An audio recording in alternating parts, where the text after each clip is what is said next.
La construction du personnage, la technique d'improvisation et le théâtre d'objets et de marionnettes sont les modules dispensés à ces comédiens de la ville de Boromo dans la région de la boucle du Mouhoun.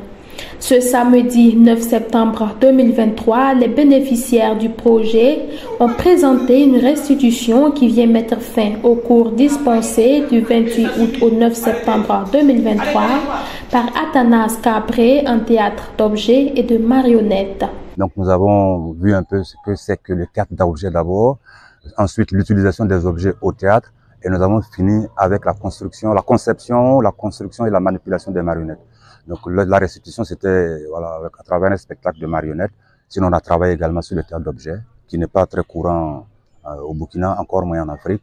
L'utilisation des objets au théâtre. Parfois, dans les spectacles, on voit des objets qu'on utilise sans trop savoir à quoi ça renvoie. Voilà un peu sur quoi, moi, personnellement, j'ai travaillé.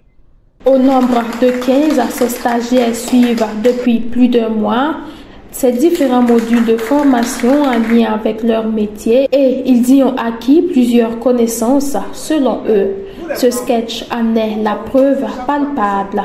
Cette scène sensibilise la population sur l'importance de la femme dans la société ainsi que sur les discriminations et injustices faites à leur endroit lorsque ces dernières se retrouvent veuves. Cette formation a été vraiment bénéfique pour nous. Oui. Puisque on a commencé la formation avec un atelier d'écriture pendant 2 semaines. Voilà. À la fin de ces 2 semaines, il y a eu des textes qu'on a fait sortir. Et voilà, c'est un extrait aussi qu'on a fait aujourd'hui, des textes qu'on a fait sortir. C'est une combinaison entre le texte, le théâtre et puis voilà, la marionnette. C'est ça qui donne le théâtre d'objets. Voilà. Moi, en tant que comédienne, et je suis comédienne bien vrai, mais je ne savais pas écrire un texte. À travers cette formation, je sais comment écrire un texte maintenant. En plus de ça, je sais comment combiner un texte et puis avec les marionnettes. Et cette formation, avec les éléments de ma troupe qui ont beaucoup participé, c'était vraiment quelque chose qu'on attendait depuis longtemps. À travers cette formation, on a appris beaucoup de choses. Et ça nous a fait savoir qu'on a du boulot devant nous parce que on avait déjà pensé qu'on a atteint un niveau, mais à travers cette formation, on voit qu'il y a de l'amélioration à faire toujours et qu'on doit vraiment redoubler d'efforts encore pour pouvoir atteindre nos objectifs. Ce que nous avons déjà appris, ce n'est qu'une petite partie qu'on a présentée aujourd'hui et on tient vraiment à mettre ça en pratique.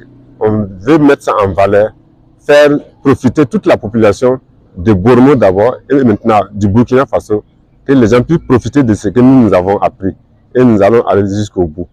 Présent à cette activité de restitution, le directeur provincial des sports et des loisirs des ballets dans la boucle du Mouhoun, Nourdine Kambou, se réjouit de l'exploit des apprenants au vu de ce qui a été présenté ce jour et plaide par ailleurs pour une valorisation des langues locales.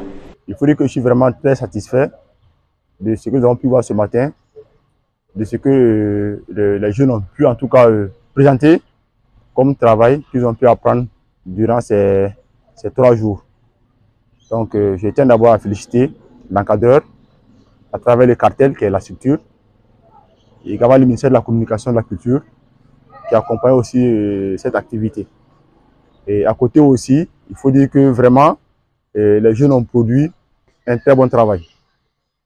Parce que le message qui a été présenté pendant la brief qu'ils ont pu présenter, on a pu voir vraiment que le travail porte un message qui est vraiment d'actualité pour le Burkina Faso précisément.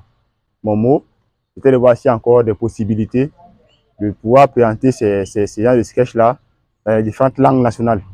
Donc cela aussi permettrait vraiment pour qu'il y ait un plus grand impact au sein de la population. Au sortir des différentes séances de formation, le formateur Athanas Cabré prodigue des conseils à l'endroit de ses filleuls.